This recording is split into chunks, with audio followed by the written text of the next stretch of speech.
Thank you. Okay. Ever since I was a teenager, I wanted to be a therapist. I never wavered. I took the long road, for sure, stopping for many of life's adventures. But when I finally arrived and I got my master's and I was qualified, I thought my path was set. For an introvert with a fear of public speaking, I thought this was a place I could excel, working with the individual. I want to tell you the story about how my well-laid-out plan, like many in life, got turned upside down, and I ended up here as a mental health advocate and program developer. 7 years ago, I was working at a school in China as a therapist, a boarding school, and every Tuesday I had a client. And she would come in, and she would tell me about her sadness and her loneliness and all the overwhelming feelings that come with being a youth. She was making progress in therapy, and I was feeling pretty good about myself. But the thing is, therapy is only 1 hour a week, so I started to worry about how she was doing outside my walls. So like my training taught me, I went through her outside resources. And when she got to start talking about her best friend, I could tell from her voice they had a true connection. And I thought I found my answer. So I started saying, you should try to talk to her. She violently shook her head, no. I said, well, you don't have to tell her everything that's happening in this room. You could just tell her when you're having a bad day, when you're feeling down. Tears welled up in her eyes, and she said, she could never understand. She doesn't want to hear about the bad things happening in my life. I didn't press the issue because I could sense her discomfort, but I vowed to return to this issue. So, meanwhile, on Wednesdays, I was seeing another grade 11 student, and she would tell me about her sadness and her loneliness. And again, I worried, so I started to go through her outside resources. She began by telling me all the reasons her best friend wouldn't understand. She's popular. She's on the volleyball team. She doesn't want to hear about the bad things in my life. I tried to convince her, but she was adamant, no. After a few sessions and weeks, I started to feel like maybe these cases were connected. And one day, as I was walking in the hallways, I saw Tuesday and Wednesday with their arms linked, laughing. My heart leapt. I thought of all the possibilities, how they could talk to each other, how they could support each other, how they could curb their loneliness. I wanted to scream. Talk to each other. I promise you'll understand. But I knew I wouldn't say anything. As a therapist, I was bound by a confidentiality I couldn't break. And I started to ask myself, is this my job? To keep the secrets of people and hope that I'm doing enough in my 1 hour a week, that they're okay outside my walls of silence? After this, something in me and in my career changed. I started thinking about Tuesday and Wednesday a lot. How they could come to therapy, but how they couldn't talk to each other. The word stigma started dominating my thoughts. I started to realize that the conversations around mental health was so stigmatized that we couldn't even talk to those closest to us. The Oxford Dictionary's definition of stigma is a mark of disgrace associated with a particular quality, person, or circumstance. But what that definition doesn't convey is the rejection, the isolation, and the shame that comes with stigma. The best definition I've ever found is it says when stigma is when people start associating the problem and treating the person like they're the problem instead of the condition that's the problem. The Center for Disease Control and Prevention tells me 9 out of 10 people with mental issues have experienced some form of stigma. But I wanted to understand how it was happening in my environment and how it was affecting Tuesday and Wednesday's ability to talk. So I started going into my psychoeducation classes, and I started with a question. Do you have mental health? Their answers varied from a confusion to silence to a no to a no, not me, but rarely a yes. I didn't ask them, are you mentally healthy? Do you have a mental illness? Which is an entirely different conversation to me. But I realized the question struck a nerve with people because mental health and mental illness, the terms, have become synonymous. To the point where people who are mentally ill are no longer just the people that are stigmatized, but the conversation in general. And I decided I wanted to try to change that. I would continue my classes by saying, do you have a heart? Yes, they would say, hopefully.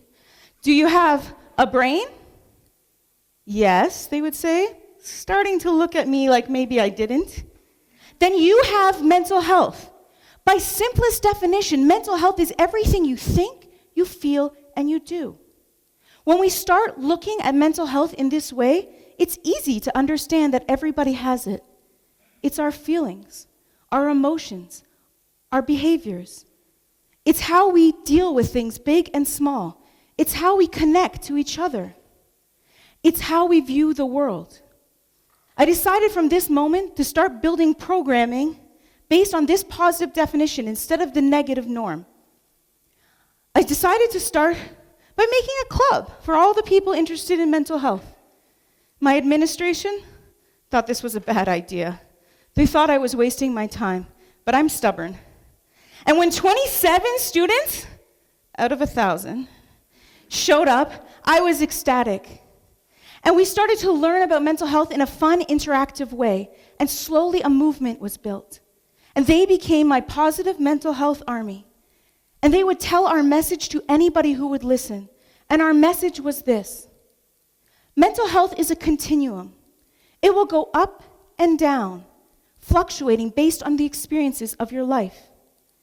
And just like physical health, where we can get a stomach ache, or a cold, or a flu, we've all had bad days, felt sad, stressed, overwhelmed. These are periods of poorer mental health and completely normal. But the difference is, when we're having a cold, people will say, drink more hot water, rest. They might even give you medicine. When you're having a mental health cold, people usually say, hey, keep going, move on, get over it, be happy. Good mental health is not about being happy or confident 100% of the time. Trust me, nobody is. It's about not ignoring our problems.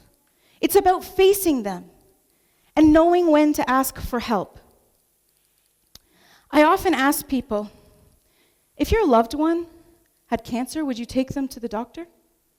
The answer is hopefully yes. Why is mental distress any different? If there's 100 people in this room, would you believe me if I said 25 of us will be affected by a mental disorder at some point in our lives? It's true. 1 in 4 people, the World Health Organization tells us, will be affected by a mental disorder at some point in their lives. But unlike that stereotypical image of someone with mental illness in popular culture, mental illness transcends race, gender, socioeconomic status. It may look different depending on the person or what country you live in, but it truly doesn't discriminate, yet we continue to. The consequences for not getting help can be dire.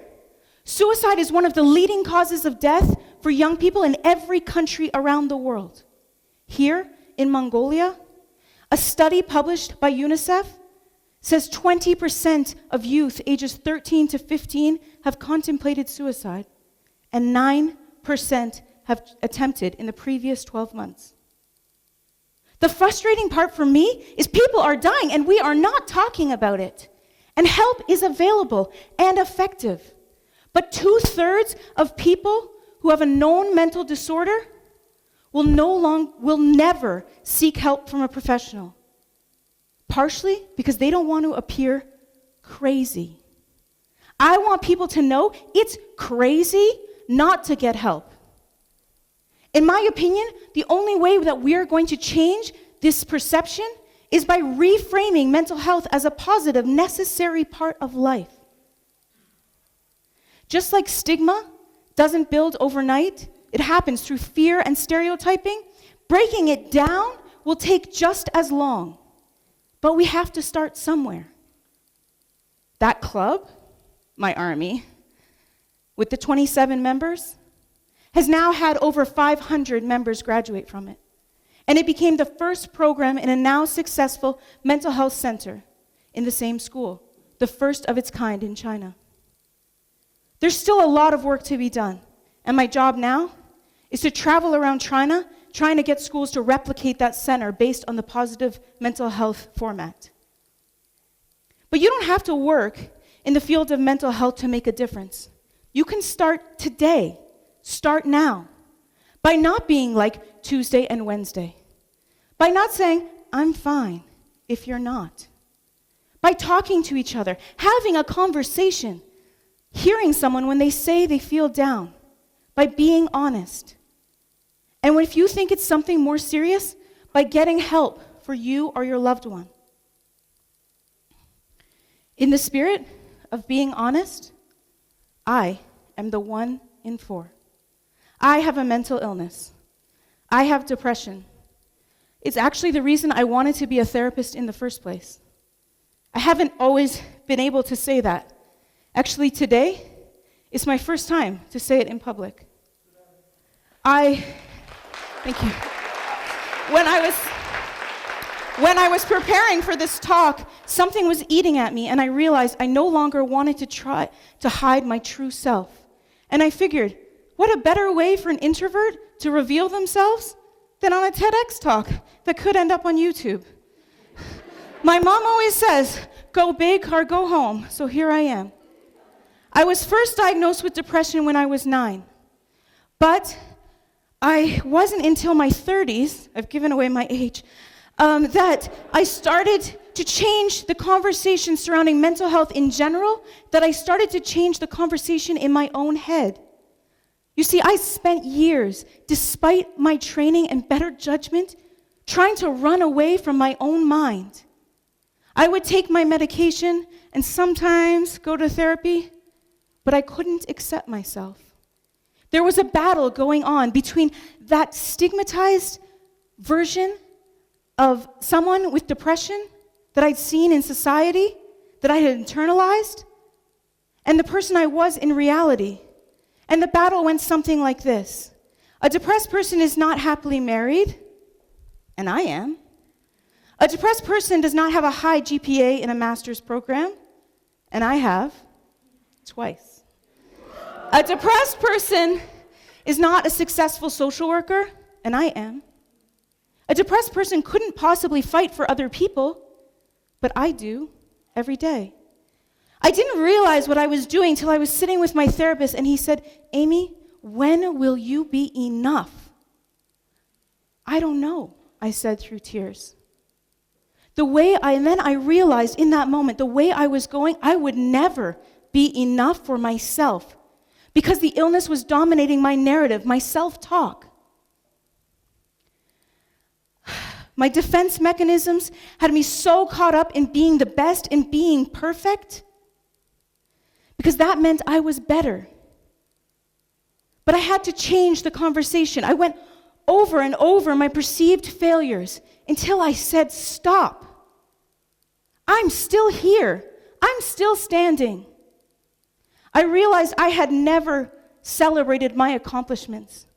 I had just built a wall full of achievements, impenetrable to others, to hide the shame of who I thought I was.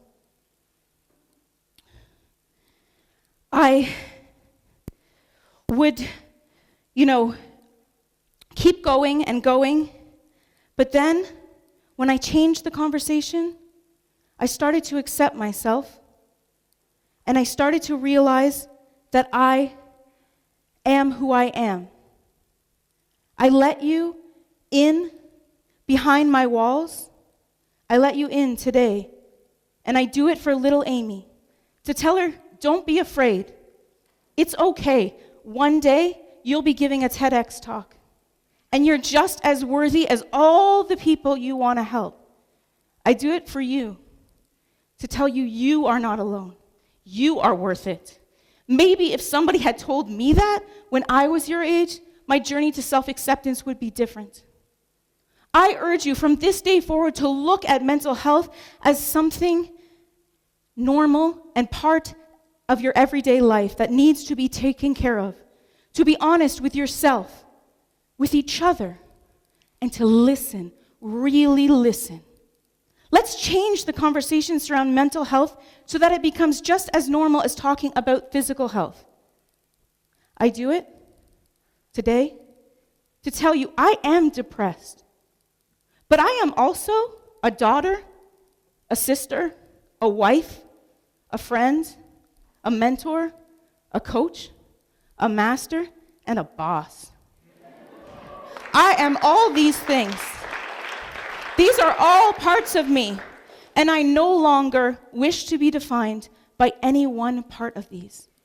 I am all these things, and that's okay. Thank you.